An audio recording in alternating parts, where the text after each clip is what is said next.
I don't know why, but you are watching the Madness Comic Network. Are you mental?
It's Flip City Magazine, The Parodies.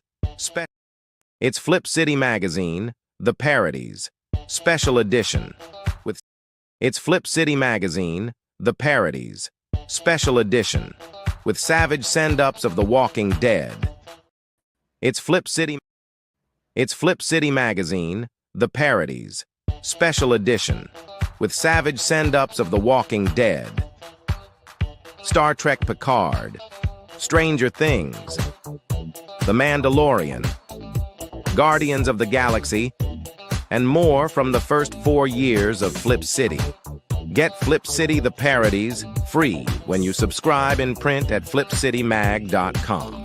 The world's best satire magazine, and never, ever woke.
Hello, folks.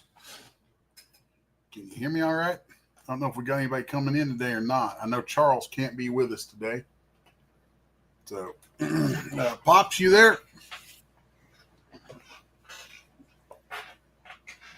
Hello? I don't think Pops is going to join us today either from the sound of it. Might just be you, the gentle viewer, and little old me for an hour. Which don't happen all that often, but kind of funny. Let's see if we got anybody in the comments right now. Madness Entertainment Group says tech issues. Hey, Levi. Yeah, Levi, hop in, man. Yeah, Levi, if you can, hop on in. Or do I need to send you a link, man?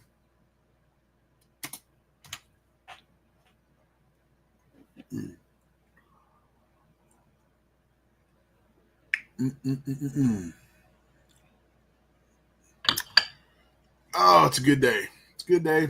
It's a good day. So I'm probably going to bump my head on this multiple times. I got this little camera set up here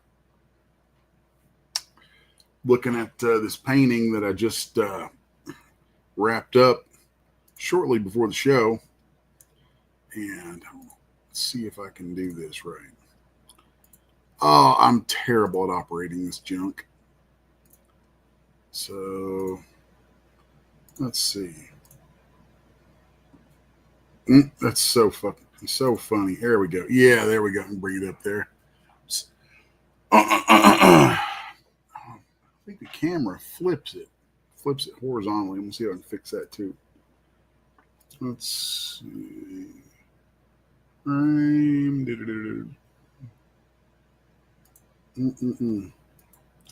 Well, that's funny.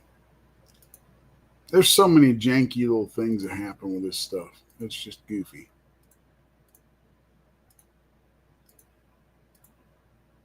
And I got multiple presets for zooming, but it won't doesn't want to flip it horizontally.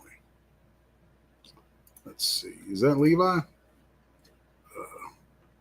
Kill that. Hello. Ah, there's Levi. Hey, what's going on, man? Oh man, just trying to enjoy my birthday and get a little bit of work done. Oh shit, happy birthday. Yep. I have crossed the threshold into 51. Oh, nice. I am officially an old fart. Welcome to the club. Yeah, the old farts club. So, Mr. Grey Wolf, Geek Man, thanks y'all for the birthday wishes.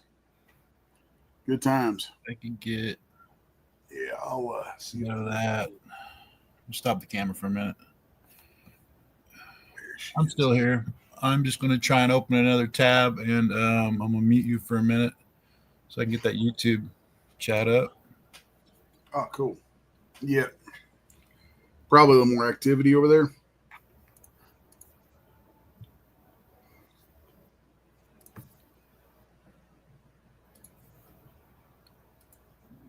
There we go. I knew there was a setting on this that showed the whole thing. So.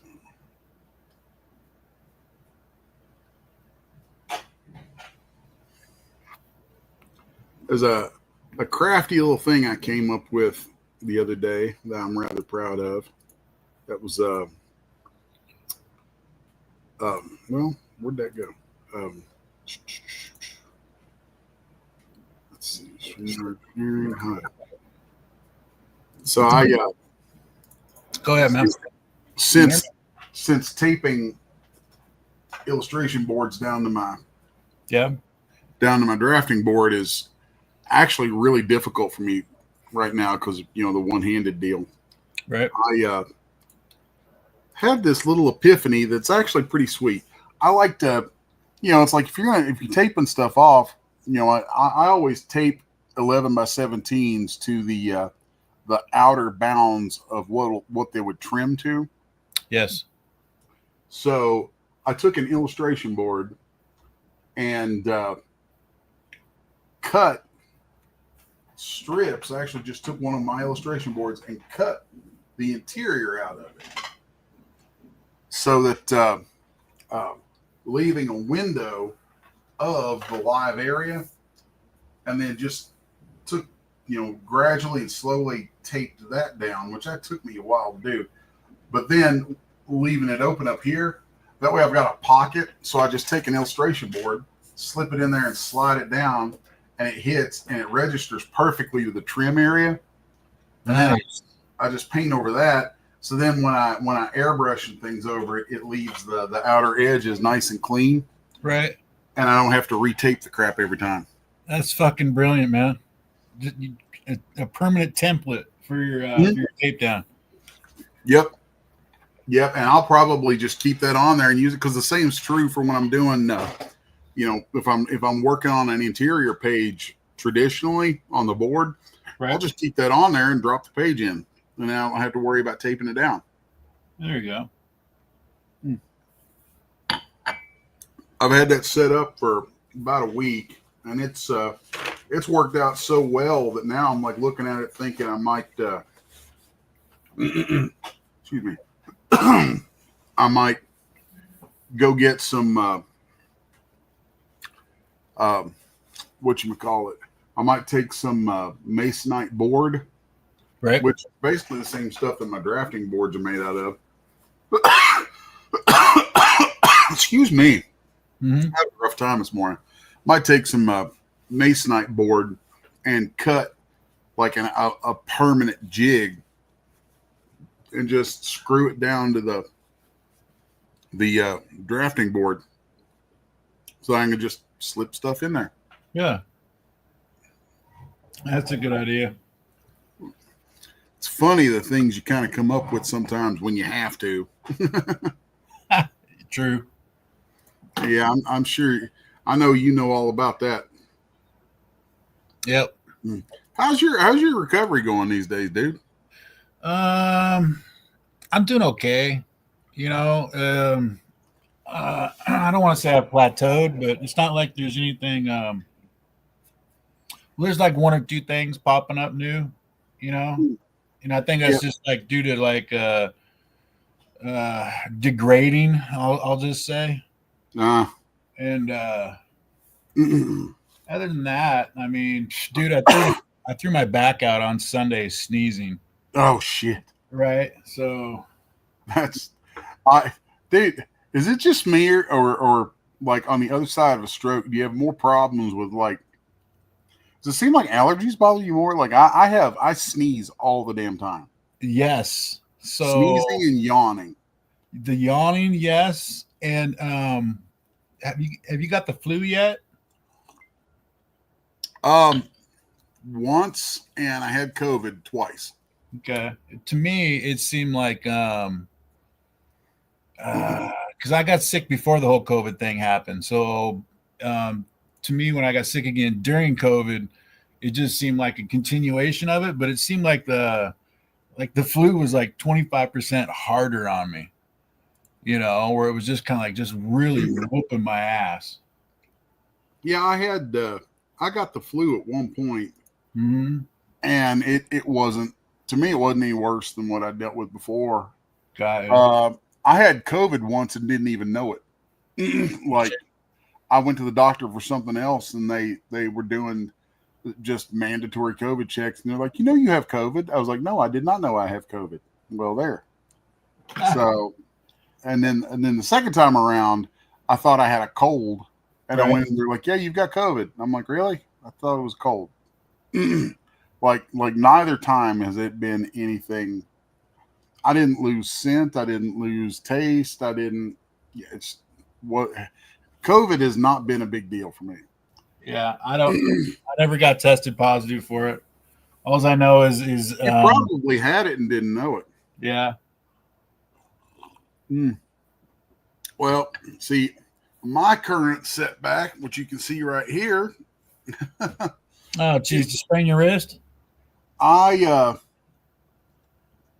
other morning, I was here in the shop and I leaned up against the couch I've got in the shop to put my shoes on, and I was standing on my left foot, which is supposed to be my bad side, and I was leaned up and planted on my left, putting a shoe on my right, and I started one of these kind of falls where you go slow, slow.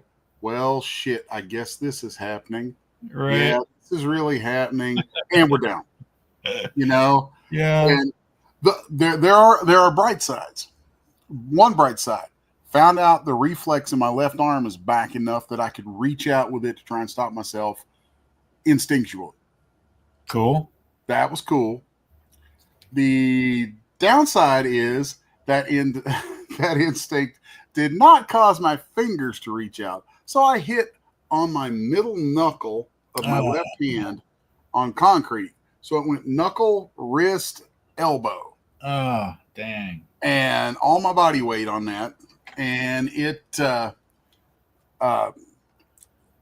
a hairline fracture in my wrist. Son of a gun. So no lifting for 6 weeks. Yeah. So, and just like the day before that, I had gotten back to a 110-pound bench press for 30 reps. Nice. So, I'm stuck at 85. Oh man. I'll tell you my little trick that's gotten me a long way with this left arm is you go to the gym, find a Smith machine, and it gets you one of those benches that you can raise and lower the incline. Yeah. Put that incline bench under the bar on the Smith machine. And you can set the little blocks on it so it's safe. You're not going to crush yourself. Lay back and start out with just an open bar and take your bad hand and help it get on the bar. And then if at first it can't push just the bar, you just take a finger or two of the other hand just to gently spot your right hand spotting your left. And then once that left hand gets to where it can push the bar on the Smith machine, then you go to the gym and you spend a solid hour every time. A whole hour just laying there doing this with that left hand. Right. Just forcing that damn thing into it. After a while, you start to add a little bit of weight on it. And like I got the left hand up to where on the Smith machine, it could do 85 pounds. Now, when you come off that and you go to a free weights, it's stabilizer muscles are still waiting to kick in. And on free weights, you're going to be weaker. But I did that on the Smith machine and got it up to a point where when I went to the free weights about a week and a half ago, I had a guy spotting me, and I was like, yeah, we're just going to start with the empty bar. Did the empty bar just like it was fine. It was nothing. So I was like 30 of that. I was like, well, throw a couple of fives on. Got 30 of that. Throw a couple more fives on. 30 of that. Throw 2 10s on there with it. 30 of that. And just kept going. Kept going until I got until I'd worked my way up like that to 110 on the bar and got 30 reps of that, and that's when I quit. I think full total I did over 150 reps of bench press that day. Damn. Because it's like motherfuckers don't understand when I say I will get this damned arm back. I will get it fully back. My fingers will be back. Right. So, and the I actually like the splint they have my hand in because it has a cup underneath it that pushes my hand up like that just a little bit. Yeah. And 6 weeks in that, there's a good likelihood it's going to help retract my extensors so that my hand stops hanging. Oh, there you go. So it's one of those things is like it sucked and it hurt. Oh, I know another wild thing I noticed about it. And you tell me if you've ever felt anything like this. Okay, it hurt. I mean, it was a cracked bone. Right. Of course, it hurt. Right. Knuckles hurt, hand hurt, elbow hurt. Well, and this goes back to a theory I've had ever since I was in the hospital. Because when I went into the hospital, I never lost sensation. I never went numb. And my thinking the entire time, I used to reach over, or I would, when I was first going in, I would reach over and pinch myself. Or I would slap myself. Things like that on that side, just to try and wake it up.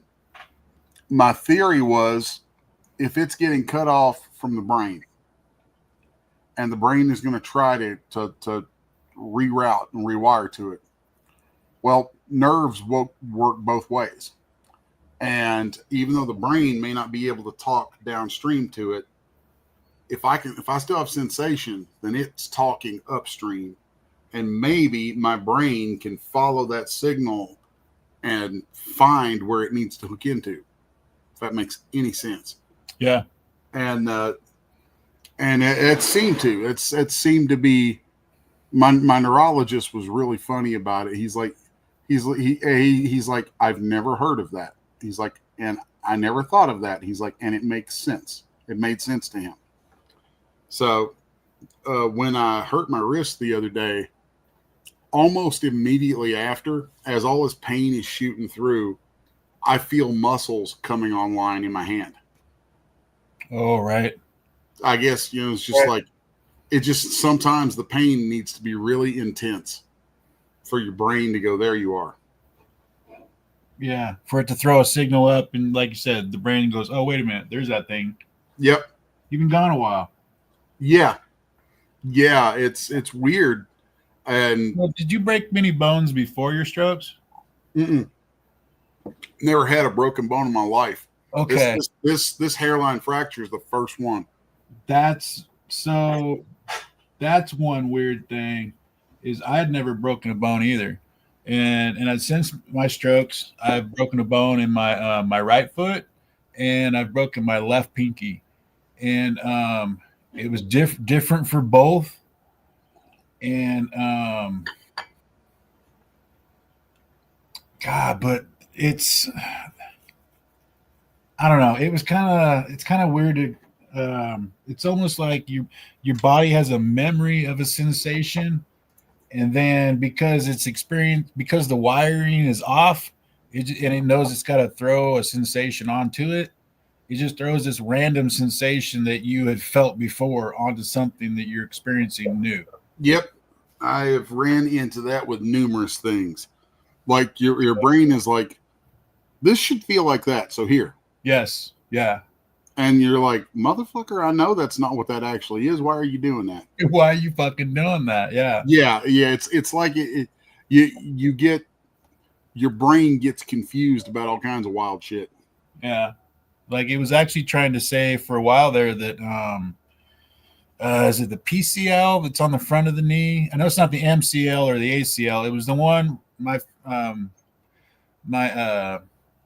therapist would tape my knee back because my body was telling my brain that I had hurt my PCL in my knee and there was no damage whatsoever.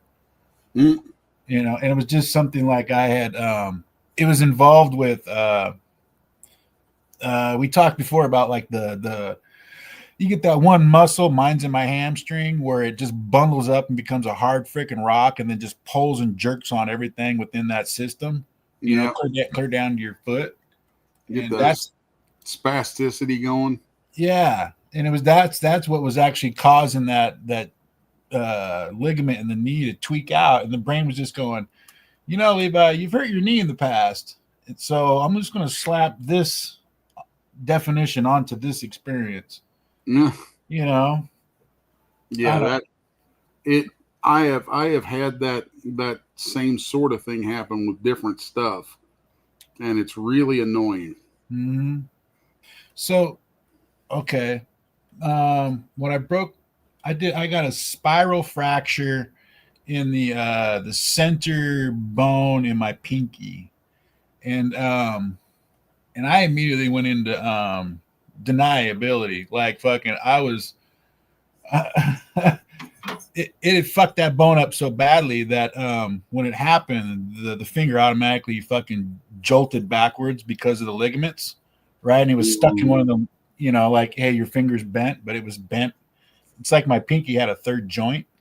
And I looked down at it, I go, no, that's not broken. I pulled my pinky back out again, and set it, I guess, or whatever, and immediately the ligaments jerked it back in place again, jerked it back at like it was a joint. So and it probably took, I don't know, maybe a half hour for that thing to kick in, because I immediately walked in and I'm like holding my pinky, I'm pulling it out because it's because of the ligaments, I'm holding it into place. And I go to my wife, I'm like, hey, we got to go to the emergency room. I just broke my finger. And shit, the one thing that hurt the worst on that afterwards was the goddamn surgery. I had to have two pins inserted down the length of my pinky. They were coming out the tips. And I had to have that in for like 6-7, I don't know. It was a long ass fucking time. Then they removed the pins, and like my pinky can just now sort of get back into like where I can ball a fist. Man. The right side, that one was so your pinky toe down there where it attaches to the foot, there's a ligament that runs from the end of well, let's just say the knuckle, right? Not the tip, but the knuckle area of the pinky. Yeah. There's a ligament that runs from there all the way up to your ankle. So when you twist your ankle really bad, you can break your fucking pinky toe by I think it's called a Jones fracture. So what happened was I fucking fell down the steps. My foot came down, basically twisted sideways, and that ligament, instead of the ligament ripping, where it attaches to the bone, it attaches on a what they call like a peninsula. So the bone jets out a bit. Oh, yeah. And then so that peninsula breaks. So instead of ligament breaking, it'll break that part of the bone in the pinky toe. So they got to do what was it? So they want you to try and heal it for 6 weeks. And then if that doesn't heal correctly, they'll go in and they'll put a fucking screw in. And then they either take the screw out or leave the screw in. And I went home after the diagnosis and I made an appointment for the next day. I go back there again and I'm like, wait a minute, I'm a perfect candidate for the Jones surgery because the whole thing is they want you to, it has something to do with running, right? Something to do like, if we don't do this right, you'll never run again properly or some sort of shit, right? They always got that kind of crap to say, but yeah. Yeah. And I go, my strokes blew out my vestibular. I can't physically run anyway. Like I can't jog. I can't, roller skate. I can't do anything with coordination. I'm like, I'm the perfect candidate to have that screw inserted immediately and just leave the goddamn screw in there. Just leave it. You just fucking leave it. Yeah. Shit. So yeah, I got a screw inserted in my big toe down there now. That hurt like a son of a bitch. It hurt. I did my foot after I did my pinky, and the pinky wasn't as bad as that fucking foot. That thing hurt, man. I'm sitting here right now. One thing I'm really hating about my situation right now is that my elbow's still really sore. And usually when I'm here drawing on screen, right, I've got my arm. I might be able to hang an elbow off the edge. I've got a little area here where I can place my arm. Right. Oh, you're lagging. You're lagging big time, Les. You've completely froze up. Is this showing up on the stream as well? You have locked up, Les. Hello. Good morning, Vietnam. Okay, I'm back. You're back. Yeah, we're having really bad wind out here. Gotcha. It's been tornado weather for about a week. Right. And so every once in a while the internet goes out and power goes out like it did last week on me and little shit like that. Right. So you were talking about your elbow? Oh yeah. My elbow, I normally prop my hand up here. Not prop my arm up here. You guys can't see this because it's too close to the cameras, but there's a little. I have a platform that I built that my Cintiq sits on, and that's where the camera is up on top of that, looking at my face, and I'm in here drawing like this. So y'all are looking at me this way the Cintiq would, and my arm can sit up here. My left arm can sit up here on this little platform, but it right now. I got a bad problem with bumping my elbow. And it hurts every time. Right. So you kept sensation and lost mobility. Is that what your left side is then? Okay. Yep. I kept mobility and lost sensation. Oh shit. So my left hand is cold all the time. Like it feels like I need to like constantly warm it up or rub it or. I have the coldness. I definitely have the coldness, but I can feel through it. I mean, it feels pain. It can touch things, and that's all fine. but it is cold. Right. It always feels cold to me, Mm. and that's very annoying. I'd say my left side is probably at like 70% as far as like what it should be feeling. It was way worse when I was on the gabapentin, the Panton or whatever the hell they call it. Gabapentin. Gabapentin. Yeah, I would go out and garden, and I would come back inside and look down on my left like forearm, and I'd be bleeding. I'd be like, where the fuck did I do that at? Just regular stuff like you get cut on the raspberry bush, or you scrape, like there's a nail sticking out in one of your raised beds or whatever. But and they never put me on gabapentin. They haven't gone to that one yet. Don't do it. I'm not planning on it. Yeah, I would recommend not. It's they like to claim that there's no withdrawal symptoms, and I'll tell you that's not true. They'll tell you that there's no personality change. I'll tell you that's not true. They had me on 1,800 milligrams, so I had 3 doses for the day. That's the highest you can get without a psychiatric prescription. Oof. And the I knew at midnight. So my third dose for the day was at 8 o'clock, and if I forgot to take my nighttime medicine, I was awake by midnight, tossing and turning, and irritated and grumpy, and wondering why I can't get to sleep. So, and I'd be like, oh shit, you forgot your dosage. And I'd go back down, take the dosage, and within an hour I'd be in bed. I don't think I have anything that hits me like that.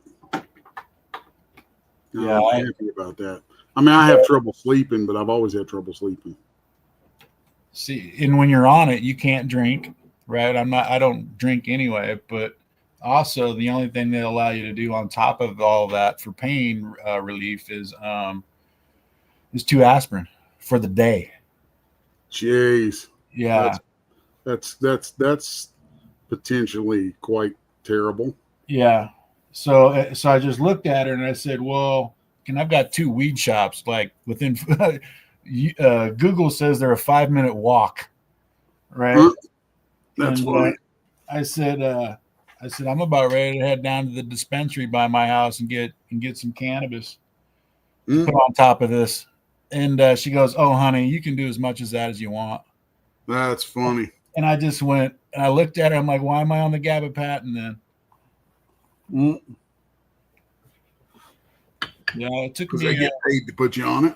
Yeah, it took me 6 months to get off of it. They had to wind me back off of it. Probably took me 6 months after that to get my personality back. Oh man, that sucks. I have not been on anything like that. I don't know. I think maybe my wife wishes I would. Right. So she could see if a different personality would suit her better on me. Right. It's like he's an asshole. Give him something that's personality altering. So they haven't given you the antidepressants for the pain relief benefits? They gave me trazodone. Yeah, I don't know. And I took it. They gave me trazodone. They said to make me sleep. Right. And I took it for a few months, and then I had an accident where I spilled it, and they're like, well, we can't refill it till next month. I was like, okay. So I went without it for a month, and I was like, you know what? I'm not going back to that. Yep. Don't need it. Yeah. It was like, you know what? That's just not that good. Yeah. So, I felt the same way. I'm not big on taking, like before the stroke, you couldn't hardly get me to take an aspirin or a Tylenol hardly. Because I'm one of those. I lived on aspirin. My strokes were caused by a chiropractic adjustment. That's so weird. L4 was in stage 2. So I was needing surgery on L4, was refusing surgery, and getting chiropractic adjustments for my lower lumbar for number 4. Mm. And I was such an easy fix that we would either be talking football or politics, and he'd start throwing other things in, like, hey, anything else hurting, and eventually he would just give me a good fix for my lower back real quick, and then boom, we're doing elbow, do whatever, a wrist. And about the 4th time he did my neck, within a day I'm in the emergency room with 3 strokes. Eesh. Yeah. So my L4 was already causing neuropathy in my my right quad by the time I had strokes. Ooh. So I got my right outside quad muscle is actually numb for a good 12-inch area on it. Oh, that's messed up, dude. So L&I told me when I was 22, when I injured my back, they told me it was a muscle strain and that I'd be fine. That's too high on that hair right there. Yeah. By the time I'm 40, my chiropractor is telling me, you got the lower back of an 80-year-old. Oh, that's terrible. Yeah. Yeah. Before I had the stroke, the only real injury that I ever had to deal with was a partial ACL tear. Mm-hmm. And when that happened, the doctors were like, they looked at me and looked at notes and stuff, and they're like, "You haven't had any broken bones yet?" I'm like, "Nope." They're like, "You should have." I'm like, "I know." Right. They doctor comes back to me with the X-rays from the ACL. Guy comes up and says, "Did you grow up on a farm?" Like, yeah. He's like, "Uh-huh." He's like, "Grew up drinking raw milk, didn't you?" I was like, "Yeah, I did." He's like, "Never had a broken bone in your life, right?" I'm like, "No." He's No. like, "You probably never will." Yeah. Yep. Imagine that. Good old farm milk, folks. Yeah. That stuff that they ban and arrest the Amish for selling it. I didn't. Because a strong population is not a docile population. That's right. That is absolutely correct.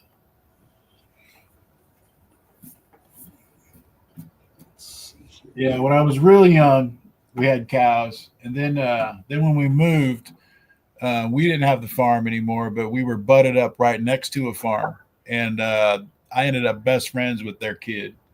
So I had all the luxuries of a farm. I just didn't have to do any of the work.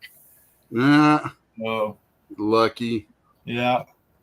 It's all the cool stuff. Like what I remember, the fun stuff was when you knew the barn cat had kittens, right? And you'd be searching through the hayloft up there, like, okay, where's the nest? Where's the nest? Where's the kittens? Where's the kittens? Like every spring or every 6 months, there'd be fresh kittens to play with. And,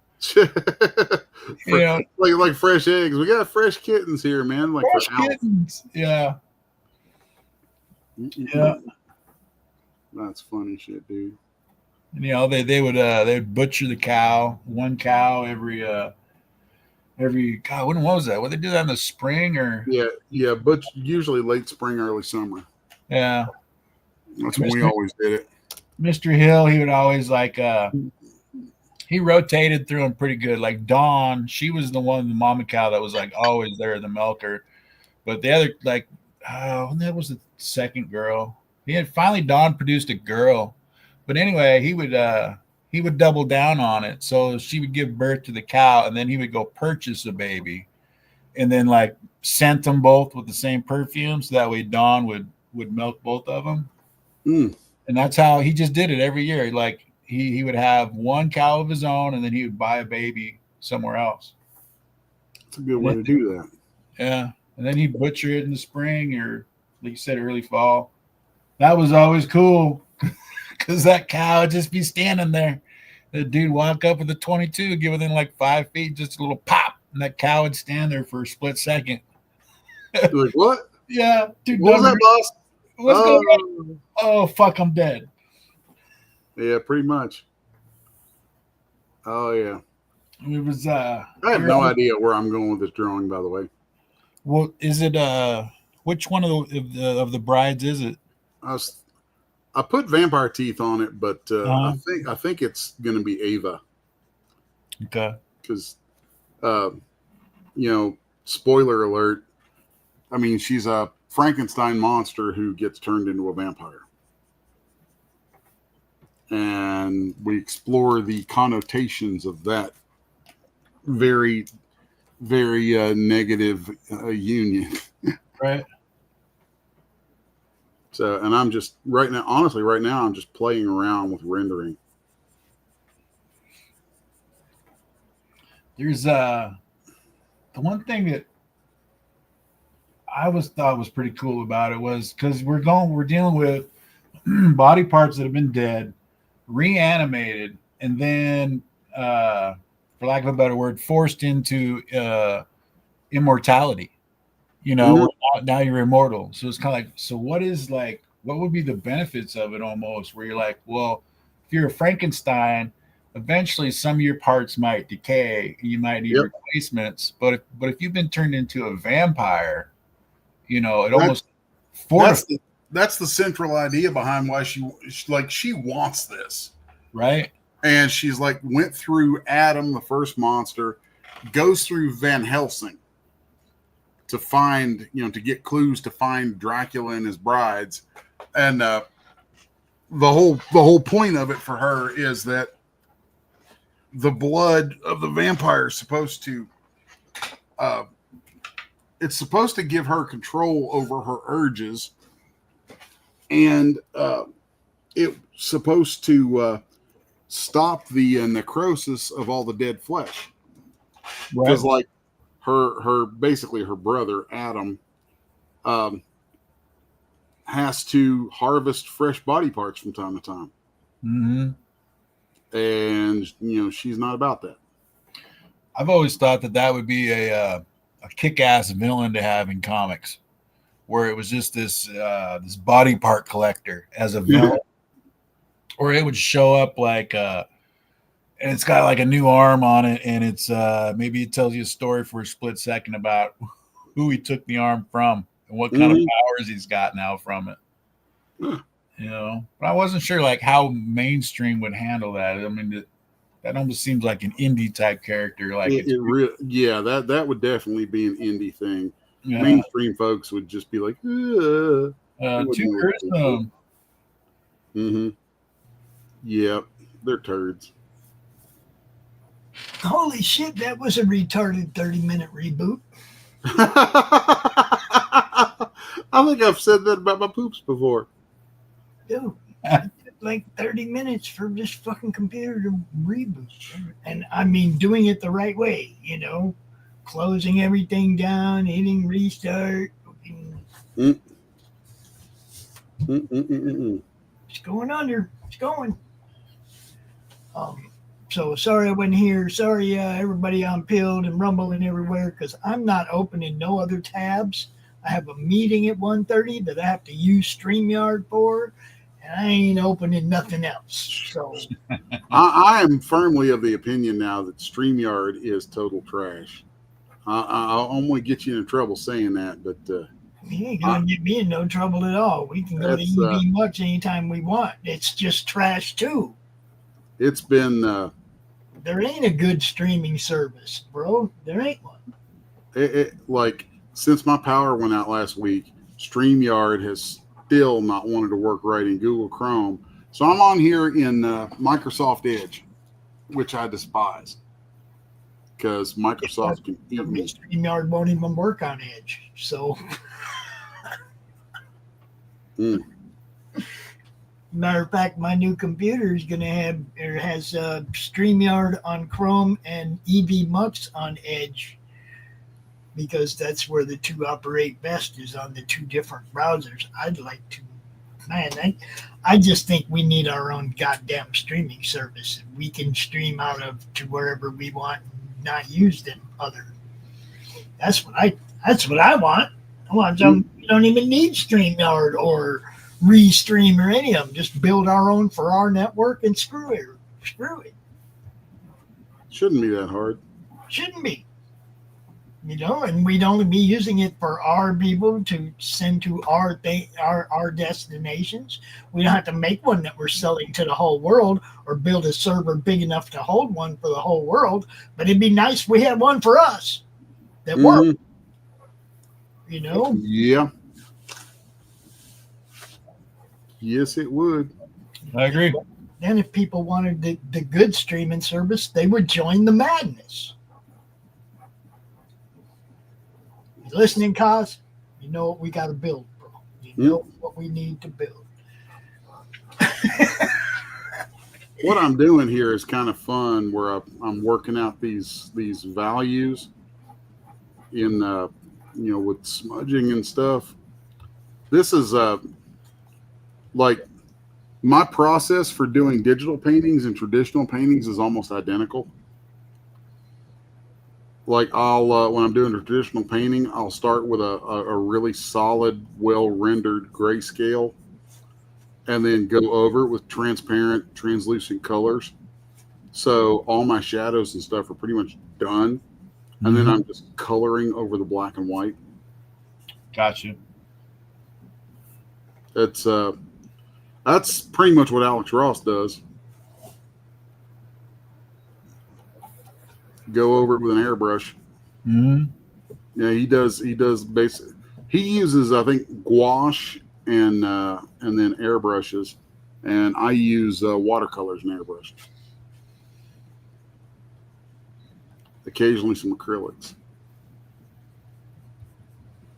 But then if you're in like Clip Studio, which is where I spend most of my damn time, it's like, say I've got the grayscale stuff like this. Now I put a layer on top of it, set it to color, and then we'll set it to be a clip. No, I don't want to set it to a clip because that's going to screw up my demonstration. Here we go. We'll just set it. It's a color layer, and I'm going to set it to hard light. You ever use the hard light blend mode? I might have, but probably just playing around with it. So let's grab a, actually, let me just look in my stuff here and see if I've got skin colors. Let's grab kind of a nice medium skin color. Look, little medium Caucasian. And then you'll see what that hard light does when you paint the color in over top of that. So then, I mean, I ain't got to be accurate at all with it. Just blow that in there, and you've got. But then, like, if we use a different color, say I want to add a little reddiness to her cheeks, I'll take that base color and just go over toward the red a little bit on the wheel, maybe intensify it just a touch, turn down my hardness, and then so then we can blow some of that in there, maybe throw a little bit of that in around the nose, around the eyes. And like once I discovered this, that was one of the keys. Like in the last 2 years, it's one of the things that really made my digital painting start just coming alive. You got your whole dashboard set up on the right side of your Cintiq or the left side? On the right. On the right. Yep. Because you were just talking about the color wheel there for a second, and I could see your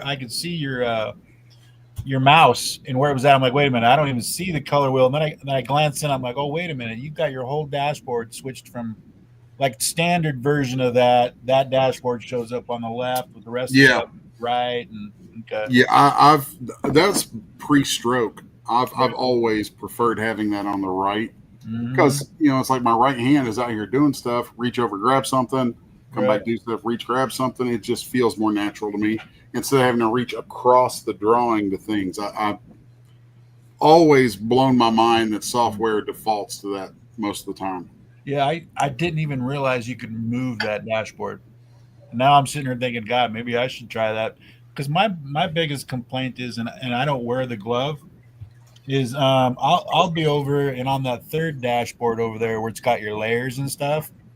And what usually freaks me out is when my palm will go over and turn off the eyeball on a layer. Oh, Just randomly, all of a sudden that layer just fucking disappears, and it always freaks me out. The palm rec. What kind of tablet you using? Shoot, I got no clue. Oh wait, I'm on it right now. What am I talking about? It's a Microsoft something. Oh, Microsoft Surface. Yes. Yeah. Yeah, I've never used a Microsoft Surface before. Mm-hmm. I know the Cintiq from Wacom has absolutely crazy good palm canceling. Like it knows when it's your palm over stuff, and it doesn't pay attention to that. Yeah. I tell people, I'm like, if you're serious, if you're really, really, it's not to shit on people, but if you really want to do this, get either a Cintiq, if you can afford it, or get an XP pen. Those are the two best. If my Cintiq ever goes down on me, then I'm getting an XP pen. Gotcha.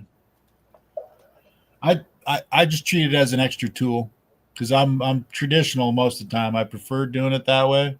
So I just treat it like, like when I was a mechanic and stuff, like it's an extra cool fucking tool that I can pull out every now and then when I need it. Right, the right tool for the right job. I can see that. Yeah, I'm so with all the 3D stuff, the animation, everything. I've probably at this point in my life, I've probably drawn on screens more than I have paper. I know, yeah. Well, I know full out. Like I've messed around enough and inked enough stuff digitally that I know if I was actively trying to find work, I would probably be a digital inker. Just the shit that you can do, the my goodness, just the perspective ruler. When it took me less and less time to figure it out, but you can get that 3-point perspective up in that ruler, and all of a sudden you're like zip, zip, zip, and you're taking a city shot that would have took you 6 hours to do all the fucking buildings and crap, and you just cut that sucker right in half, or even like, okay, that only took me 2 hours to do a 6-hour job. Well, and this is one of those like forbidden topics, but I did where I was a 3D guy for so long. Like if I want to use 3D and stuff, I will. I don't care, and I will totally drop a 3D asset into Clip Studio, which Clip Studio handles 3D. So if you build your own 3D models, you can just bring the damn model in there, position it and all that stuff, and there's ways to turn that into straight digital ink, or you can set it up, turn it to line work in there, set that to blue line, print it on your board, and ink over that. Yep. Yeah. And I'm like, I got no problem with people doing that. I've got no problem with digital assets whatsoever. It's silly that people argue it. I know John Byrne, clear back to X-Men Hidden Days or the Hidden Years. He created digital assets back then, so his stuff would be absolutely perfect. John Byrne did, as far as I'm aware, historically the first fully digital comic book. When he did, I think he was the one who did this. It was a Batman graphic novel in the late 80s that they produced all the artwork on a Mac. Yeah, and that was like a big thing, and people were all. And Byrne had shared an image in some magazines of a Wolverine piece that he did. He signed it Byrne plus Mac. And I thought that was pretty wild back then. Yeah. The one time I've been to San Diego, I was on the floor and I was drooling over original artwork, right? And I come across a Neil Adams where the reference was still taped to the back of it. Oh yeah. You know, you're just kind of like right there, man. That's a digital freaking asset, man. Even Neil Adams was tracing.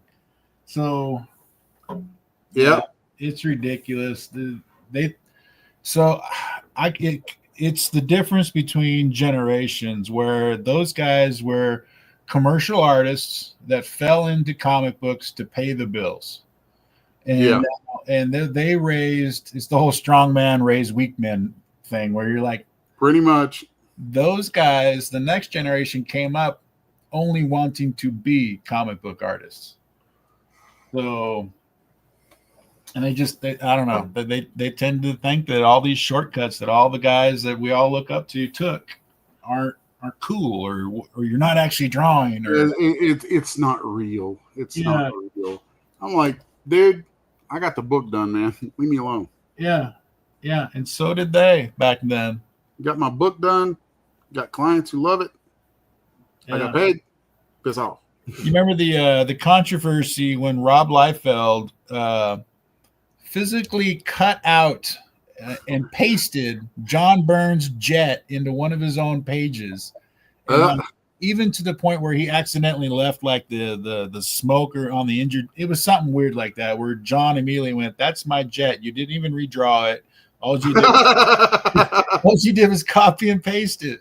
Yeah, that's a little sus. I mean, it's like, damn, dude, at least do the man the courtesy of white boxing the damn thing. Right.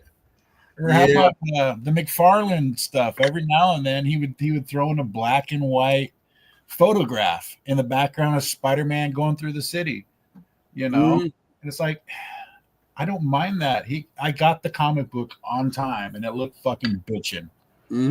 So yeah, I don't mind the extra assets. Yeah, I'm a big proponent of using 3D and stuff.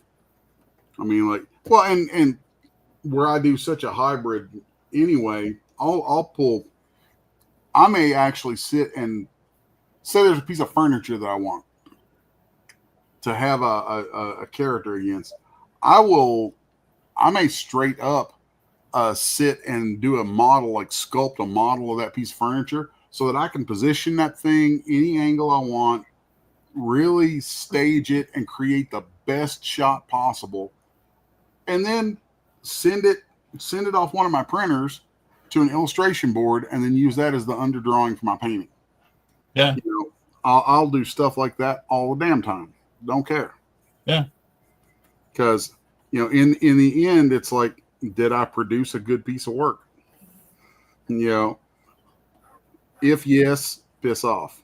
If no, still piss off. Yeah, I was explaining this conversation. I was explaining this to my sister one time, and her daughter piped up, because it was kind of like, it's stealing. You're stealing this, you're stealing that, and she piped up and she's like, "Isn't everybody just stealing from God anyway?"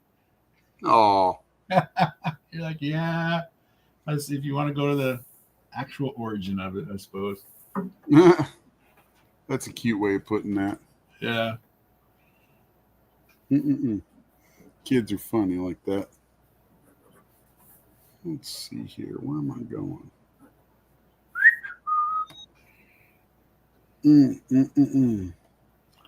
So is she having different outfits, or you got a standard look for her?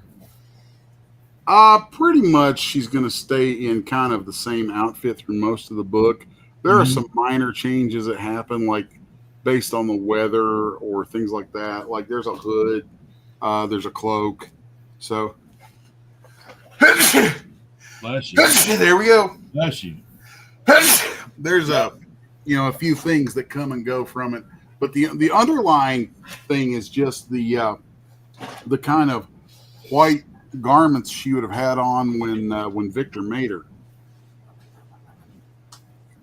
like the stuff that he would have had on the body that he put together. Right.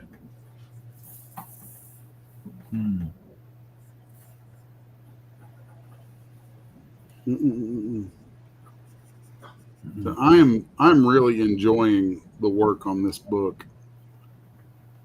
I think Brides is going to be Brides is going to go down as maybe my favorite thing I've worked on in years. Right.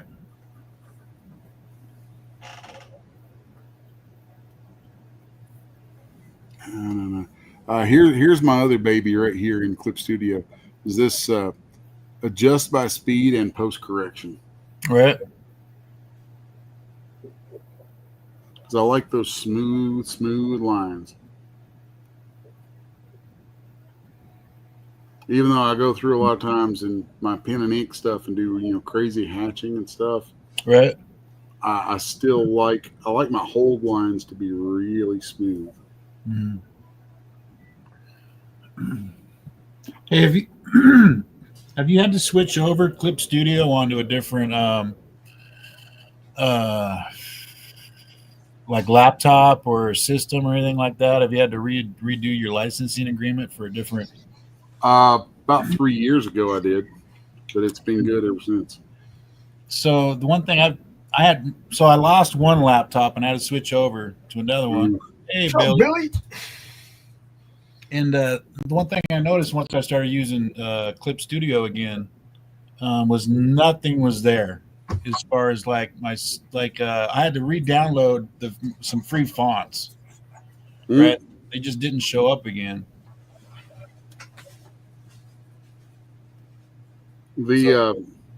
So like there's some things that carry over between devices and some things that don't. I don't think the font, which is pretty annoying. Yeah. Because I'm pretty sure whatever the device is, it just goes to system fonts. Okay. Yeah, it's aggravating. So I was wondering, okay, so I'm definitely going to have to go back in, in order to get a nib effect that I was happy with. I actually went into the mechanical pencil setting and messed with that till it gave me an inked line that I was happy with.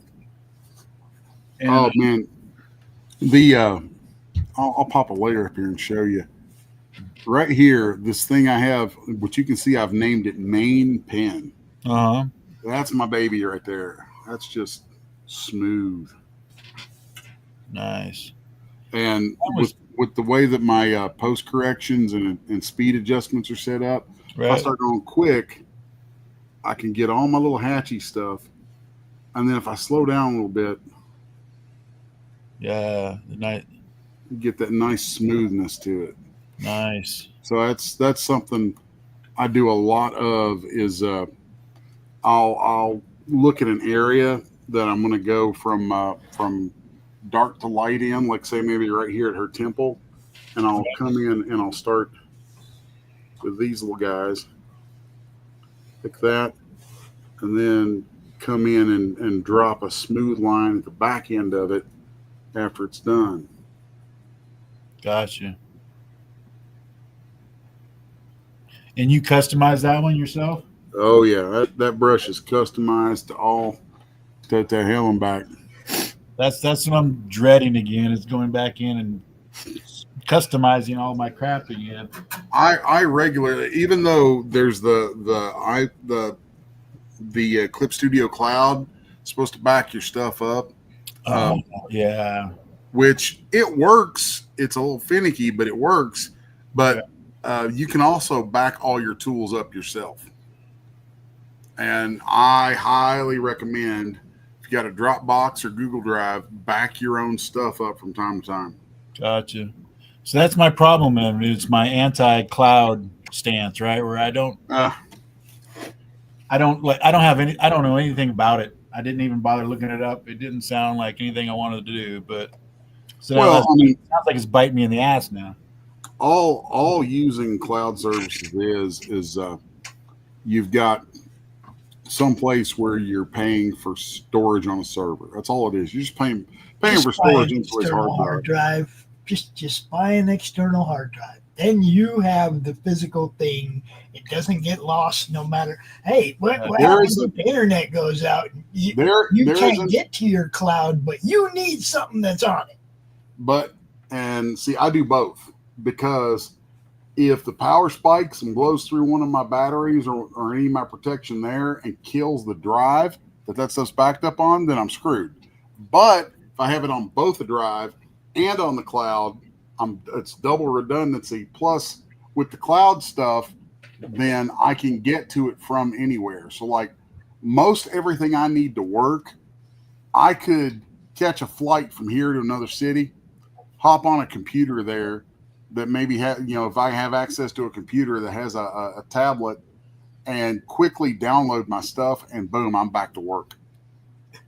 Right. That kind of thing is a big part of my life, actually. Keeping that stuff backed up and everything. I mean, good God, I got 30 years of data at this point. Well, see, I just put it on my external hard drive, and then when I'm not downloading stuff to it, unplug it. Plug it in when you're downloading stuff to it. Unplug it when you're not. Yeah, I got a mass storage device like that. Where it's basically got all 5 of my old computers. Bless you. God damn. Spring is here. Spring is definitely here. I do got to go get ready for this meeting, though, guys. You can continue on. I got to go. All right. You go do your thing, Bob. Actually, you go do your thing. I'm going to wrap it up before too long because I've got a client gig that I've got to do. It's kind of fun. I'm doing a 7-page comic for a client that is a fantasy retelling of how they met, how this dude and his wife met, and they're going to have it printed as a thing for their wedding. Nice. And I thought that was sounds awesome. Cool. Yeah, it's a pretty neat idea. And then I've got a couple of kind of oddball comic gigs like that coming up. Ones that are not your normal comic book gig by a damn sight.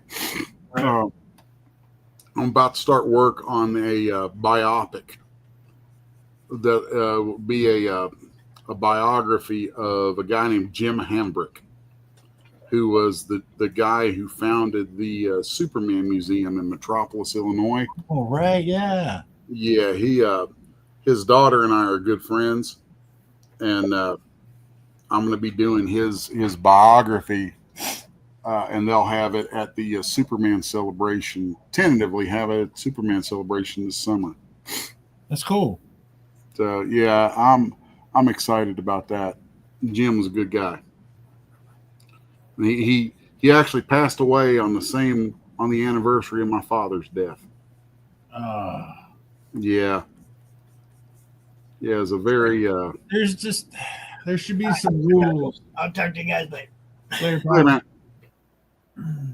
I wish there was special days or not special days. I wish there was just a rule that said that on certain days people just aren't allowed to pass away.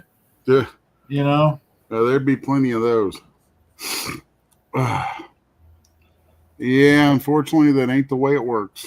So I know I'm thankful that I can't remember the date for my mom. That it was just a weird day in August. I know it was 2 weeks before my 19th birthday, but I'm not sure exactly. Like 15 days, 16 days, whatever. But I always come home. I used to have like a really shitty day in August. And I'd come home and I'd complain to my wife about my shitty day. And she'd be like, it's the anniversary of your mom passing away, right? Mm. You're just like, Oof. Yeah. But that one, it's like, so you lost your dad at Christmas. She lost her dad at Christmas then, right? Wow. Yeah, well, Morgan, yeah. He died December 22nd. Yeah. Yep. Yeah, that kind of messes with people a little bit. Yeah. It's already a rough season for some people, and yeah. It's funny, I started doing this just for the stream, and it's probably going to end up being something I hold on to. Even if it's just a pin up or something. Yeah, it's looking good. I like the motion of it. It's a good way to illustrate this painting method. I mean, it looks like she's actually doing stuff and something, and not just all stiff and standing there like a cardboard cutout. Yeah. I like a good dynamic pose on things. Let's see here. So I've got this darker tone I'm kind of blowing in here, and I always use airbrush speak when I'm talking about colors. I'll talk about blowing in some color in an area or whatever, and it's kind of goofy. I should probably make myself a swatch of that somewhere. Let's throw one up here, and then just turn that off. And then I'm going to go pick a couple other swatches from what I've got going on out here. Let's see. Let's do that one. Is that too bright? Yeah, I probably need to put these on a regular. Actually, let's turn this layer normal for a second. It's going to look real weird. So then, get rid of that. Let's grab some of you. We're going to throw you right here as my neutral. And then we're going to grab some you as my bright. Which ain't that bright. And then let's grab some of you as my shadow. And then we'll grab some of you as my warm. Okay. Now let's set this back to hard light. And the lighter colors there just disappear on me. It's funny.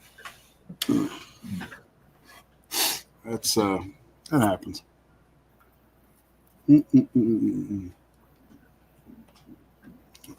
Yeah, there's some couple of drawings that I did video captures of in the coloring process, right? I did the same thing you're doing. I laid down a layer of gray, and I kind of treated it like I do Copic sometimes. And I've heard that I might be doing it wrong. Like instead of using grays as the undertone, somebody said that you should use purple. I've heard that. If you're trying to do like warmer skin tones, start with a purple or a green. I like green sometimes. Because green's going to cool your shadows down. Okay. So like, we'll make sure I've got some super light right there. So like if I took my neutral color right here and then popped open my wheel and just brought this over here. See, your wheel's still not showing up. That's weird. All I see is your pencil going back. It's the screen share. Yeah. So, but I'm let's come in here. It's like there's this kind of green gray. Right. Let's go back to hard light, and I don't know if I'm going to keep what's going to happen here or not. But man, after 10 years screen printing shirts, I still have problems with color theory. You know, even though I did a lot of the mixing inside the company, but even then it was like I had an eye for it. I couldn't put the two together like you were saying earlier, like, you know, green will give you a softer shadow, or I would usually walk into the boss and I go, what's it missing? You know, and he would say something like that, throw some green in it. Or he would say, you know, titanium white, or he would, you know, something. Here we go. You know, see how right there I added a layer above that set to multiply. Okay. And I'm throwing a little bit of green into that. Gotcha. Yeah. And if I come back in here, I'm gonna come back in with a smaller brush and just run that little bit of green down the edge of that shadow right there. Okay. And it's funny how much that green will make all of the warmer tones come to life. Right. That's something you'll see a lot of if you look at Boris Vallejo. Boris did that a lot. So did Frazetta. They would cool their shadows with greens and greens. I mean, you can do it with blue too. Blue works for it. So like if I took, this is kind of a neat little trick too, like where I'm sitting here painting with this. So there you can see that natural color of it. Let's come in here and just, you know, hammer some of this out since it's on its own layer just for the hell of it. So this is one of the beautiful things about being digital. So I can take that. And that's a beautiful thing about Clip Studio. So I've got that's got all that green in it. I could just take that and let's turn it to a grayscale. Now it's just straight gray, but then I turn on layer color, and you know I can come in here and let's try out a real intense blue and see what that does with it. Is that showing up? Yeah, there it is. Oh, so wow, there you can see what that does as a blue, or if you're curious about what a green will do. Yeah. And see, like I feel like the green cools the shadows and darkens, but transitions into the green plays better with the warmer tones of the skin. Right. So if I'm keeping this as a straight up vampire, I'll shift all that back over to the blue, and it deadens her skin a little bit. Right. So yeah, it's funny. I love though that you can play with it up here like this. I mean, like we could see what a red would do. You know, like Oh, you yeah. do that. Like if there's fire in the scene off to her side, you could recolor it like that, and you're starting to pick up some of the feeling of that glow, or even you can even go more intense with that. Mm-hmm. And totally just blow the stuff out. Overlay is a good mode for this too. Overlay is a really good mode for adding. Basically, like right there, that's starting to look like a subsurface scattering. So, and that's, you hear that term thrown around mostly in 3D. Right. Because we're always in 3D, we're always courting the uncanny valley, trying to make, you know, stuff as realistic and believable as possible. And a big part of that in the way stuff renders in 3D is how do you treat the skin, and you'll end up like a painter like Boris Vallejo, in my opinion, is the master of this. It's probably I would say, I think it's his strongest trait, is that Boris understands subsurface scattering at a level that I don't know how you grasp it on the level he's at. It's just insane. And he paints, if you ever get to see a progress shot of some of his stuff, he will paint from like gray to green, and there won't be an ounce of a skin type of a skin hue, regardless of its color, till the end. He builds everything in these values of grays and greens and blues. Well, so the cones in your eyes that pick up color. Have you ever been tested for that? Taking the color test? No, I'm choking on my coffee. That was something that we implemented with the last couple of employees there, where we had them take the color test and to see how many cones they actually had in their eyes and whether or not they'd be good at mixing. So, but I don't know. It's just like that, where it shows, you know, the blend that looks like you were saying, like he was using like gray to green or whatever. It's like, okay, how many different blends and sections do you see here? And if you have two cones, let's just say you're going to see 6 between gray and green, and if you got 4 cones, you're going to see 12. So you're just able to see all those little tiny areas of variance.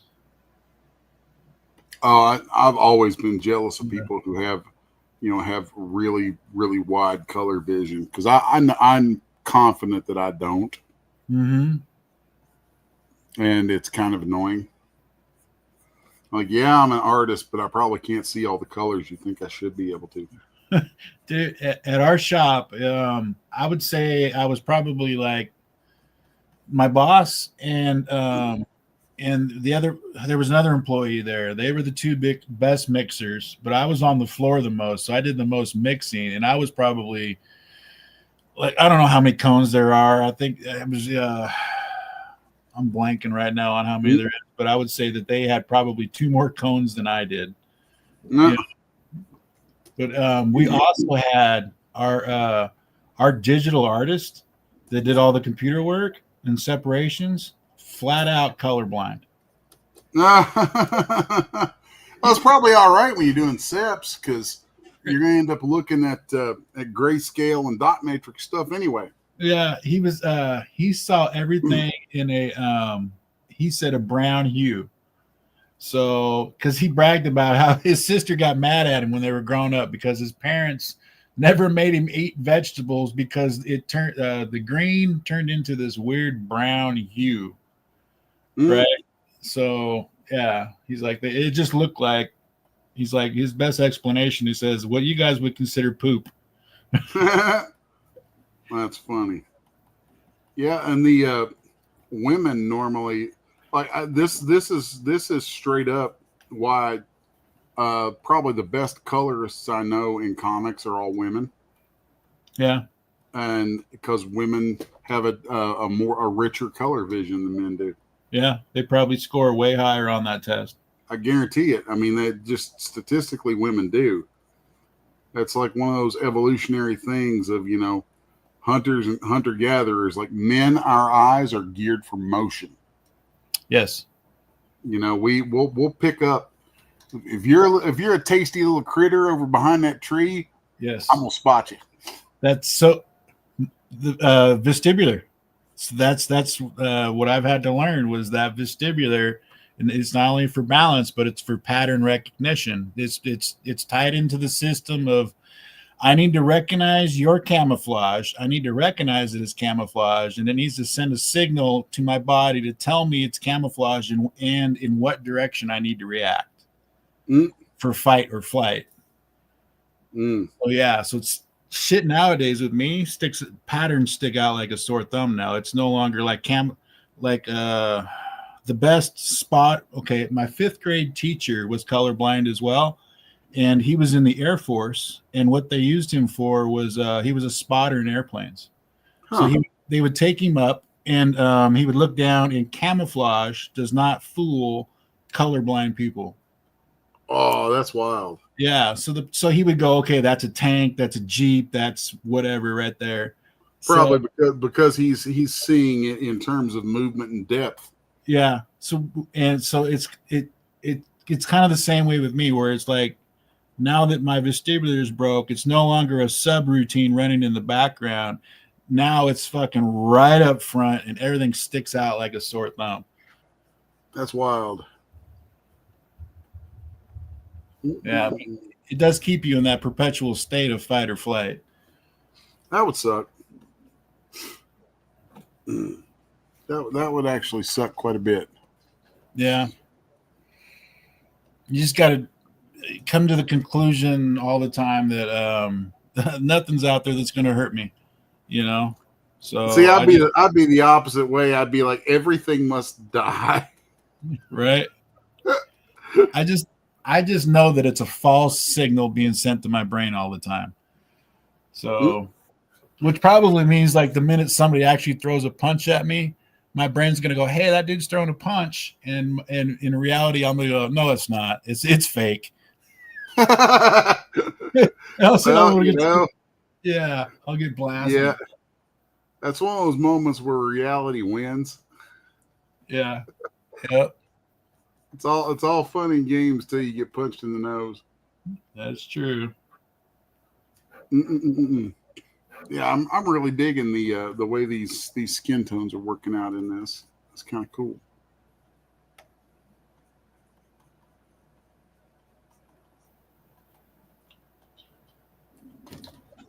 Mm-mm-mm-mm. And you got the blue line on the paper. That's set as a different layer, right? Yeah. Okay. Yep. I made the mistake of starting to gray tone my right on the boards after I inked them. Ooh. And when I took it in and I scanned it, I realized the problem I had was removing the blue tone. It was, the blue line. Yep. That'll bite you in the ass. Yep. That's why I switched over to digital gray tones for the rest of the series. Mm. I had to, let's see, it was probably about, I don't know, 50, 60 pages of going in and physically removing the blue line from the boards and trying to fudge and blend. And yeah, that's terrible. It was a shit show. that would be aggravating. Mm-mm-mm.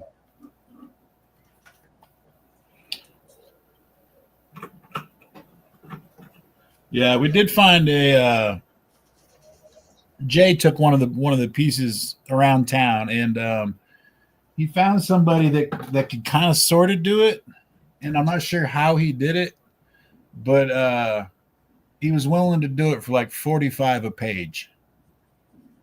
And I just thought, no way in hell am I paying $45 for you to remove the blue line on this. Yeah, that's kind of crazy. Yeah. Mm. Well, I think I'm about to call it on my birthday edition of the show. Been on here for an hour and a half. I think that's pretty good for today. Yeah. So happy birthday again, 51st. We got anybody hanging out and watching? Let's see. We had Grey Wolf. He was over there a little bit ago. Grey Wolf, Billy Power Max, Dustin from Geek Man and the Masters of the Thunder Nerds showed up for a bit. Cool. I didn't, for some reason, I exited out of the other tab, and I was afraid to bring it up, so I'm not sure about the other chat. Oh, over on YouTube? Yeah. Well, so this was just, yeah. So if there's anybody over in that other chat, I apologize. I'm gonna bring bring this one back up over here. So something finished on here. Maybe the thumbnail will automatically pick up on that. I love the way so right on the breastises, right at the where the bubes. The Bubies. Right on the top part, right where the fringe is on the top. I love the way it almost looks translucent right there, like it's down below. It's more of the white cottony look, and then upwards towards the boobs, it almost looks like it's translucent, like the boobs the skin tone is coming through them. That was the idea. Yes, that's great. This is about the third painting I've done in the last year, I think, that I've done that effect on it. So it's a fun thing to do. I mean, because if you're painting, like I'll generally kind of airbrush out most of the figure underneath, with whatever my main skin tones are going to be. Which when I'm airbrushing on boards, I try not to have to use lighter colors. Meaning, when I'm airbrushing on a board, my thought process is a little different. I'm really going to pay attention to where the highlights are going to fall and try to let the white of that board live through that as much as possible, because that is going to be a hotter, whiter highlight than any damn paint that I put on it. Gotcha. So And when you go to try and blow highlights in there, it ends up, well, you can see where I've airbrushed highlight coming off of the moon across things and got the God rays and stuff. It's got a different quality to it than like the white of her breasts there is the white of the paper showing through. Nice. And the white from the moon is different. It's going to have, well, partly because I'm lazy and I don't empty out. Like, I don't really clean out my airbrushes all that much between paints. Right. I like blow out whatever's in them. And if it has a little remnant of the previous paint in there, I'm like, no big deal. Because, right. I mean, it just blends together in the painting. I think a lot of times looks good. So, getting a true white. If you want true white, the best thing you can do is take some liquid mask, liquid frisket, and paint that in onto the piece in that area before you ever start, and leave that stuff there until the very end. Then after everything's painted and dry, you take your thumb and rub that area just gently, and it'll peel up. And you'll have the white paper underneath, and then I'll go in and maybe take a coloring pencil, or I'll show you one of the secret weapons here for one of my secret weapons for, let's remove this off stage, for blending things. This right here. Let's see if we pick that up. Yeah. It's a makeup brush. Yeah. And one of these little short bristle kind of, they're soft. The tip is soft, but they have kind of a hard shaft to the bristles. And you can get in there and stomp with that, stomp around on the piece, and spread like it's you get a little bit of paint down, and then you just stamp the crap out of it with that, and you will get the smoothest blending you've ever seen. That makes total sense, because it's exactly what the women are looking for on their face. Yep. It's absolutely. I have a whole big kit of makeup brushes sitting over on the workbench across the room, and I use those for when I'm doing physical paintings. Those makeup brushes come out all the time. I use them on miniatures too. Like if I'm painting a miniature, I tend to do got kind of my own version of what the mini people call slap chop, where I'll do a black primer, then I'll do a zenithal highlight where I'll take white and spray where I want light sources to be forced to come from, and that will pick up on all the high points. So then pretty much all I'm ever really painting is the parts where I want there to be light on the miniature. And then I'll use these little guys right here. I'll alternate between washes and dry brushes with these guys. Gotcha. It works really well. That's similar, like you were saying with the painting. Is that similar to like doing the silhouette first and then just dropping the highlights on top of the silhouette? Yep. Gotcha. Yep. Very, very, very similar. It's, I've had the privilege of sitting next to Clayton Crane like twice at a convention, and just to see him do his convention style like that was very very educational. Oh yeah, I love it when artists are at shows and they're actually like cutting loose on some stuff, and you get to see it there firsthand. Yeah, that's always nice. I'm gonna hop over here and take a look through. Let's see, there's comments, private chat. Let's see. I don't even know what to look this up under on YouTube. Well, the only one, like I said, I had the Madness comic one open, and then I had your page open, but I accidentally exited out of your page, so it's the one chat I haven't. There it is. Let's see. I didn't want to cause an echo. Yeah, I see it up on my on my channel. Mm-hmm. I don't know where to go to for like broader. Madness Entertainment. just over on YouTube, and I'm not sure. I don't have an X page up to see whether or not X was. I don't know. I don't have admin, so I'm not sure where you guys all sent this today. Let's see. I wish every single comment on the show would just show up in the comment section. Yeah, That would be awesome. yeah, that would be nice. Let's see. I'd like to know this just so.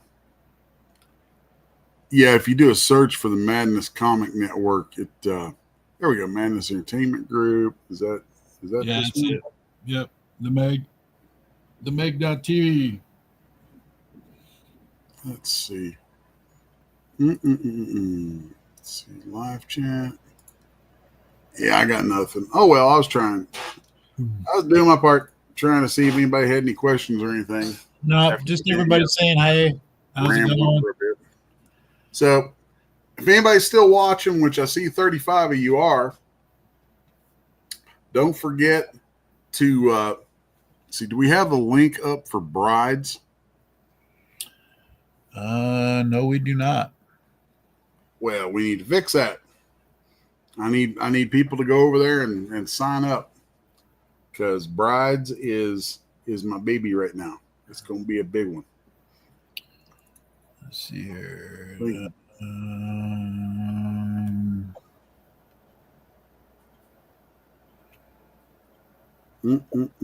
That's Gothic Knights. Brides.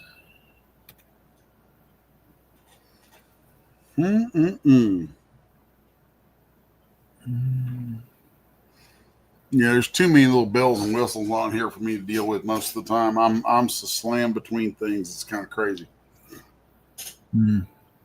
So I got see, today's Wednesday. I got 7 pages due by Saturday, so Totally doable. I gotta knock them babies out. Yep. Still digging. Do you have it over on your how do you pronounce that? Cyrus? Sixes. Yep. All the Sixes One stuff. Sixes One's the name of my business. I recently reincorporated it as Sixes One Publishing.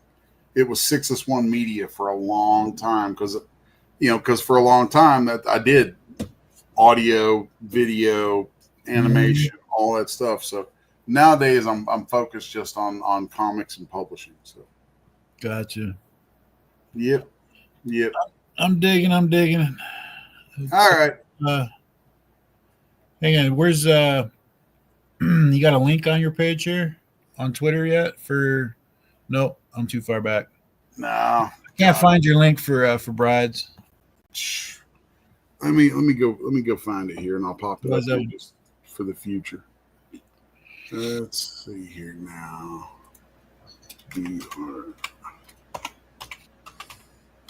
It's amazing how little I actually want to go poking around at stuff when I have to do it with one hand.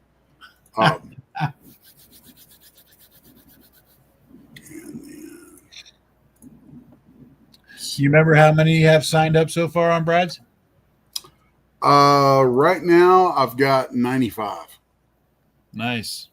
So Okay. yeah, I've got 95 right now, and my team working with me on this haven't even started. Like, I'm literally the only one posting about it anywhere yet. Gotcha. Well, So it showed up in the chat over here. The Kickstarter. yeah, Okay. I just tossed it in there, and I'm hoping we get a few hundred. At least 200 or 300 on it. Right. I think we will. So, which So, actually, you're one of, 90 was that? Go ahead. We got 95 on right now. Yep. And one of the things that's on my list of stuff to do today is to talk to a few friends of mine who have some pretty good reach and get them to help, shove this out there. So, you guys know Morgan Park? I think that's what it is, Morgan Park. No clue. Podcast. Yeah. Okay. I was on their podcast. They've got some pretty good viewership. I was on their podcast a while back, and they want me to come back like 2 more times to talk about brides. So try to get some more folks, signed up and following along. And I see 34 of you are watching right now. That's 34 people. If you 34 are not signed up already, what are you waiting for? It's my birthday. Go sign up. Go sign up. Go over there and sign up. I guarantee you, Brides is going to be one of those books that I think it's going to be real special. I think artistically, I'm super stoked with the story, and for folks who collect comics, like to get all the different variant covers. I think I've done right now about 6 different covers for this, and most or all, I don't know about all, but I know at least most, maybe all of them. So I'm painting them like right here, traditional, and then I'll go in and digitally do an NSFW over top of it. So I'll digitally manipulate it to go in, have an NSFW version with a physical, traditional, real safe. There's actually one that the NSFW is the first one. Right. So Cover. maybe 2 now as I think about it. I turn this stuff out so much that it's a blur to me sometimes. That piece is beautiful. The what I'm really freaking digging, besides the boobies, is the armrests where it comes down and bows out right down there by her knees and stuff. Oh yeah. And just the little tiny they're not rivets, they're fabric tacks. Yeah. And it's just like that's a staple of the Victorian stuff. Yeah, my mom was huge into like antiques and stuff like that. She was constantly like, she'd buy this shitty old couch. You're like, Mom, why? And then she'd send it to the upholsterer, and it'd come back, and you'd be like, oh, that's why. Check this out. Oh, nice. So there she is, and here's one that kind of started a lot of this. I started this one on the stream one week. Here's the original of that. Yes. I seen you start that one. Yep. And here's one I don't think anybody's seen anywhere. That was fun. Yeah, it's funny. I glance over at the screen and I'm like, man, that screen is not doing this justice. So are those wolves like ghost wolves, or because they look like they're fading out in between the grass at their feet? There's just, you can't hardly, it doesn't really register on screen quite that well. It's kind of foggy around their feet. That's what, my next, Yeah, and then I think this is going to be the A cover for the book. Gotcha. So. Oh, nice. Real happy with that. That was a good one for bringing, the 4 the 4 brides together. Right. A fun way to do that. Man, I'm digging all that blonde hair going through the black. It made sense. I mean, compositionally made sense to have, she's the lightest skinned one of the bunch. And I'll tell you what, that light skin and the light hair can be a little aggravating to work with sometimes. Right. Just that was so much fun. Well, it did a nice sense of framing right there with it, because it's like it's right there in the front, and then the blacks around the side of it, kind of framing the rest of it. And she's really nice. I don't even think this is talked about in the book at all, but like I know, because I have a whole Bible written of all the backstory to this stuff, and of the brides, she's the oldest. Gotcha. So she's a Nordic woman, and she's the oldest of the brides. And then the European one here, she's like a redheaded, not necessarily Irish, but she's like a redheaded European debutante. Right.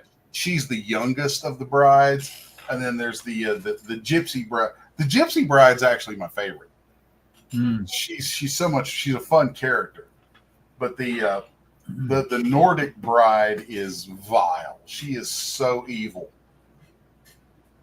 And she is the oldest, which is part of why she has more of an alabaster tone to her, why Right. she's so much more pale, is that she's like, she's probably, if this one's the youngest, she's like, this one right here would be, trying to think, Dracula comes about in like the 1500s, I think, 1400s, 1500s.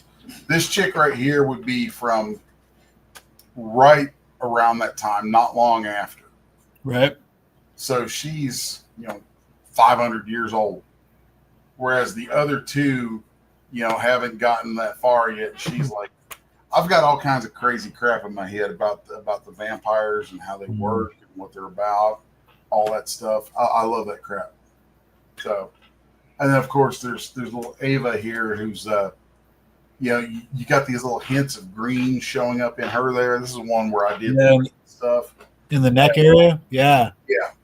And that green, part of that is I like having a little hint of green in her because of her the decomposition that's going on. Right. But then it also plays well into cooler shadows and blah blah blah, all that kind of goofy crap. So yeah, it's some fun stuff, man.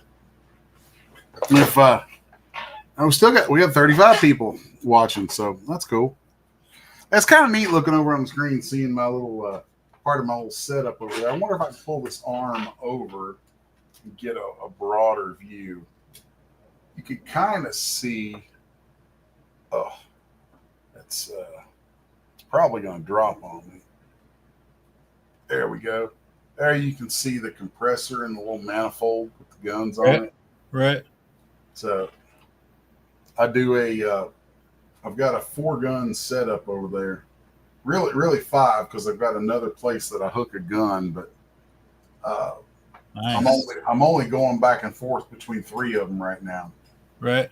So I use mainly Iwatas, and so here's this little guy right here, and it's just got a bottle of water on it. So if I'm using a siphon feed like this, I keep a bottle of water handy, and we'll pop that into the siphon feed so that I can shoot that through to clean it. Right. And then here's this new one. We got a couple new ones here. This little top feed here, that's got the blue translucent blue ink in it right now.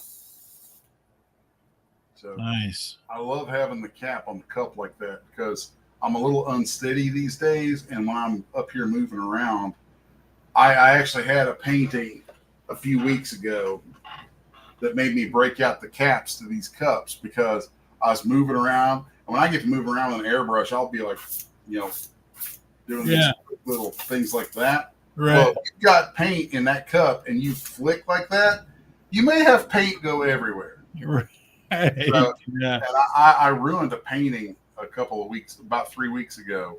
I ruined a painting in progress by doing it. I had to start the whole thing over because it just wasn't worth trying to paint over it. Right. But and then a lot of times I will keep them. A lot of times I'll take the gun and I'll break the back down off of it and pull the whole barrel off and keep it like that because and it's a big no-no. Like, I've had people chastise me for years about this. But sometimes if I start to get a clog in an airbrush, let's see if I can get up here. It's about all my left hand can do right now. Let's see if that's on screen. So, Yep. Yeah. Well, why is that not working? Yeah. Oh, this gun's got the air cut off too because I need to clean it. I'll take one of these guns and let's see about you, big boy. Come here. Okay. So I can put this in my hand there and squeeze down to get air with my thumb. And so I'll take the back like this, take that off where I can reach the needle, and I'll do that with it. I'll give it a little flick. Right. And that will blast anything that's clogging it up, and then typically blast that on through. Might flour the needle out a little bit, but you know, you can always pop a new needle in it or a new tip in it. That's a cute little trick. Yep. Oh, I've got a ton of tricks with airbrushes, man. There's so much stuff you can do in an airbrush that, like, I've tried watching stuff on YouTube, and I'm just like, man, you would think by now there'd be a lot more guys sharing tips and tricks about airbrushes that are really useful. Like, not just, oh, here's how you clean it and stuff, but like, hey, here's a neat little thing you can do with it. That's a nice technique as an artist. Right. They don't. Airbrush guys are notorious for that. Well, so I got this buddy that talks about the first time he seen Van Halen, and they were an opening act, and he's like, Eddie, he's like, that son of a bitch. The minute he started on his solo, he turned his back to the whole damn audience. Yeah. Like, yeah, nobody wants to share their tricks of the trade, man. Yeah. Yeah. Yeah, I used to have to teach those tricks to guys because I ran some airbrush shops back in the early 90s, and I would teach a lot of that stuff to artists. Because it's funny. I mean, there's a lot of tricks that you pick up just slinging T-shirts and license plates, right? That are totally valid tricks doing, higher forms of art. So it all works, man. Yeah. Yeah. Crap. I start talking about this stuff and we get more people watching. That's funny. That's funny. We are within 4 minutes of the 2 hour mark. Yeah, and I'm gonna need to cut this soon because I've got things I need to take off and do. So I'll end it with a completely unrelated question. Anything? Does anybody have any clue how to get rid of an infestation of ladybugs? I'll be sitting here painting and have ladybugs just come land on my painting. No, it's driving me nuts. As a gardener, I actually love ladybugs. They're helpful in the garden. Well, they're not helpful in my shop, and I've got thousands of them. They're not. I mean, I go out in the print shop, thread door to my right.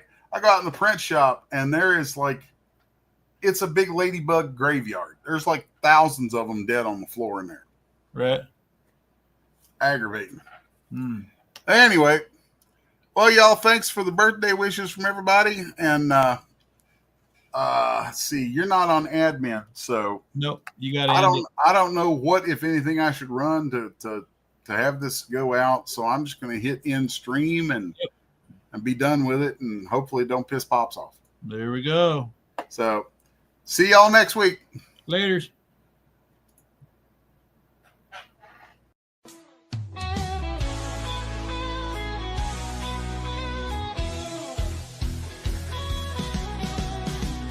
On the tube and feel the vibe.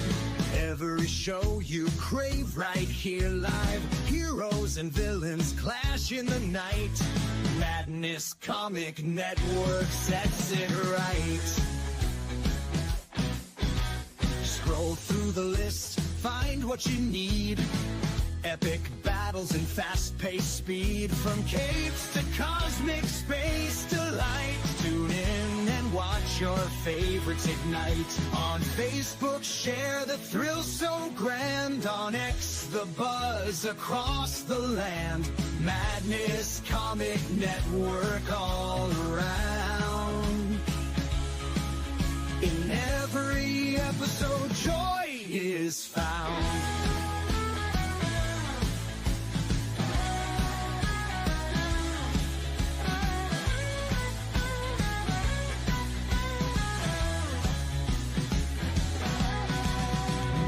Uploads, they never end. Superheroes and their friends. Catch every twist and every turn. Madness Comic, you will yearn. Stay up to date with every twist. Madness Comic, don't miss a gist. From laughter to tears, every mood. Madness Comic sets the groove. Click that button and subscribe. Catch the wave and ride the tide. Join the fun, join the craze. Madness Comic brightens days.